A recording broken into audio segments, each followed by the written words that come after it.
আজকের আমাদের সেশনের স্পেশাল গেস্ট হচ্ছে আশবিক। তার দাবি মায়ের মতো চেয়ারে বসে সেমভাবেই আমাদের সাথে ভিডিও করবে।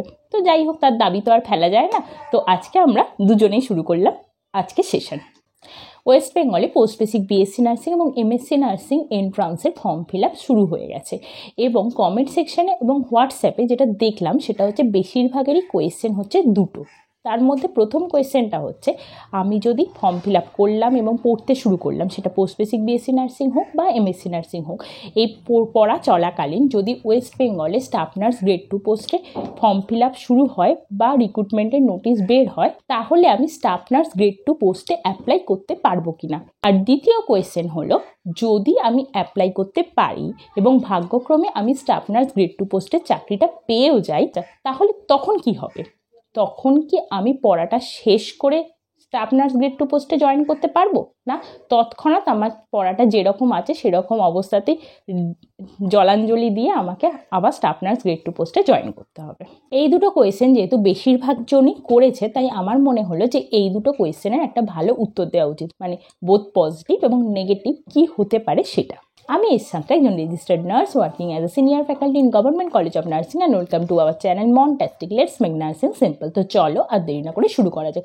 সবাইকে রিকোয়েস্ট, ভিডিওটা শেষ পর্যন্ত দেখবে। যদি ভালো লেগে থাকে অবশ্যই লাইক এবং শেয়ার করবে। আর যদি কোনো ডাউট থেকে থাকে তাহলে ফেসবুকে কমেন্ট সেকশনে বা হোয়াটসঅ্যাপে আমার সাথে যোগাযোগ করতে পারে, যার প্রত্যেকটা লিঙ্ক ডেসক্রিপশন বক্সে দেওয়া আছে। নার্সিং উচ্চশিক্ষার ইচ্ছা সবারই থাকে, আর তার জন্যই এই এমএসসি নার্সিং এবং post basic BSc nursing West বেঙ্গলে যে এন্ট্রান্সে ফর্ম ফিল আপ চলছে, অনেকেরই ফর্ম ফিল আপ করতে ইচ্ছা করছে এবং ভাবছো যে তোমরা উচ্চশিক্ষা নেবে, কিন্তু এই সময় তোমাদের মধ্যে আবার মনের কোণে আর একটা মেঘও জমছে যে কী করবো যদি স্টাফ নার্স গ্রেড 2 পোস্টে ফর্ম ফিল আপটা এই সময় শুরু হয় বা পড়া চলাকালীন শুরু হয়। তাহলে চলে আসি প্রথম কোয়েশ্চেনে। সেটা হলো যে তুমি অলরেডি ওয়েস্ট বেঙ্গল এন্ট্রান্স এক্সামিনেশনে বসেছো এবং সেখানে তুমি ভালো র্যাঙ্ক করেছো, সেটা পোস্ট বেসিকই হোক বা এমএসসি নার্সিংয়ে হোক, এবং ভালো কলেজে পড়াশোনা শুরু করে দিয়েছো। ইতিমধ্যে তোমার স্টাফ নার্স গ্রেড 2 পোস্টে রিক্রুটমেন্ট নোটিশ বের হলো। তাহলে তুমি যেহেতু অলরেডি একটা ফুল টাইম কোর্স করছো, এই অবস্থায় তুমি এই স্টাফ নার্স গ্রেড 2 পোস্টে অ্যাপ্লাই করতে পারবে কি পারবে না? এর উত্তরটা দুটোই হতে পারে, হ্যাঁ এবং না। প্রথম কথা হচ্ছে হ্যাঁ, যাদের ওয়েস্ট বেঙ্গল নার্সিং কাউন্সিলের আন্ডারে রেজিস্ট্রেশন রয়েছে এবং পড়ছো পোস্ট বেসিক বিএসসি নার্সিং বা এমএসসি নার্সিং, তারা দুজনেই স্টাফ নার্স গ্রেড 2 পোস্টে অ্যাপ্লাই করতে পারবে। পড়তে পড়তে অ্যাপ্লাই করার কোনো বাধা নিষেধ নেই। এবার মনে হতে পারে যে আমি তাহলে না উত্তরটা কেন দিলাম? তার কারণ হচ্ছে ওয়েস্ট বেঙ্গলে পোস্ট বেসিক বিএসসি নার্সিং বা এমএসসি নার্সিং পড়ার জন্য ওয়েস্ট বেঙ্গল নার্সিং কাউন্সিলের রেজিস্ট্রেশনের দরকার হয় না। যে কোনো নার্সিং কাউন্সিলের রেজিস্ট্রেশন থাকলে তুমি পড়তে পারবে যদি তোমার ভালো র্যাঙ্ক হয়ে থাকে। কিন্তু ওয়েস্ট বেঙ্গলে চাকরি করতে গেলে মাস্ট ওয়েস্ট বেঙ্গল নার্সিং কাউন্সিলের রেজিস্ট্রেশন দরকার হবে। যদি না থাকে তাহলে তুমি কিন্তু এই ফর্মটা, মানে স্টাফ নার্স গ্রেড 2 পোস্টের ফর্মটা ফিল আপ করতে পারবে না। তাহলে মোরাল অফ দ্য স্টোরি কি? যদি তুমি পড়ছো এবং তোমার হাতে WBNC রেজিস্ট্রেশন নাম্বার রয়েছে, তাহলে যদি এর মধ্যে কোনো রকম রিক্রুটমেন্ট নোটিশ বের হয় তাহলে তুমি অ্যাপ্লাই করতে পারবে। এবার চলে আসি দ্বিতীয় কোয়েশ্চেনে। সেটা হচ্ছে তুমি পড়তে পড়তে অ্যাপ্লাইও করেছো স্টাফ নার্স গ্রেড 2 পোস্টে এবং ভাগ্যক্রমে তুমি খুব ভালো র্যাঙ্কও করেছো সেখানে এবং তুমি চাকরিটা পেয়ে গেছো। এবার এখানেই তোমার ডিলেমা চলে এলো যে তুমি কোন পথটাতে যাবে, মানে তুমি পড়াটা কন্টিনিউ করবে না তুমি চাকরিটা জয়েন করবে।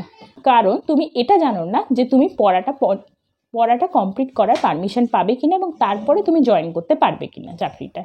এখানে উত্তরটা একটু কমপ্লিকেটেড, কারণ এটা পুরোপুরি ডিপেন্ড করে স্বাস্থ্য ভবনের পারমিশনের ওপর। তার জন্য তোমাকে প্রপারলি স্বাস্থ্য ভবনে অ্যাপ্লাই করতে হবে এবং তুমি কি চাইছো সেটা বলতে হবে।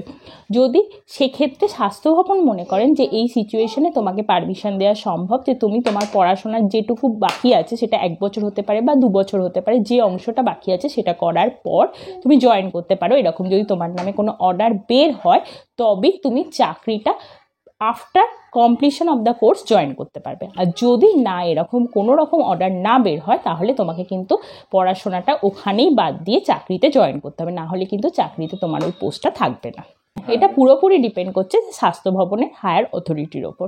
আমি তোমাদেরকে আরও একটা কথা বলতে চাই, যদিও এই কোয়েশ্চেনটা কেউ করেনি বা করে না, কারণ তারা জানে না এই ব্যাপারটা। তো তো আমার মনে হলো যে তোমাদের জেনে রাখা উচিত, তাই বলছি। সেটা হলো যে যদি কারোর লাক ফ্যাক্টর কাজ করলে, মনে করো পড়তে পড়তে তুমি চাকরিটা পেয়ে গেলে এবং তার সাথে স্বাস্থ্য ভবনেরও পারমিশন পেলে যে পড়া কন্টিনিউ করে তুমি চাকরিতে জয়েন করতে পারো। কিন্তু এখানে একটা সমস্যা রয়েছে, সেটা হচ্ছে যখন তুমি চাকরিতে জয়েন করলে তোমার চাকরিটা কিন্তু তখন থেকে কাউন্ট হবে। মানে তোমার সাথে আর যারা চাকরি পেয়েছে তাদের থেকে তোমার সিনিয়রিটি কিন্তু লস হবে। এক্ষেত্রে একটা গভর্নমেন্ট সার্ভিসে সিনিয়রিটি লস মানে কিন্তু অনেকটাই লস, সেই লসটা তোমাকে মেনে নিতে হবে। কিন্তু এখানে আমি আবারও বলছি, পারমিশনটা পুরোপুরি স্বাস্থ্য ভবনের ওপর ডিপেন্ড করে থাকে। স্বাস্থ্য ভবন সিচুয়েশন বিচার করে পারমিশন দেয়, তার মানে এই নয় যে তুমি পারমিশন পাবি। তো আজকে সেশনটা এই পর্যন্তই। আমার মনে হয় যে তোমাদের যা কোয়ারি ছিল তার আনসারটা কিছুটা হলেও দিতে পেরেছি। ভালো থেকো, থ্যাংক ইউ, টাটা।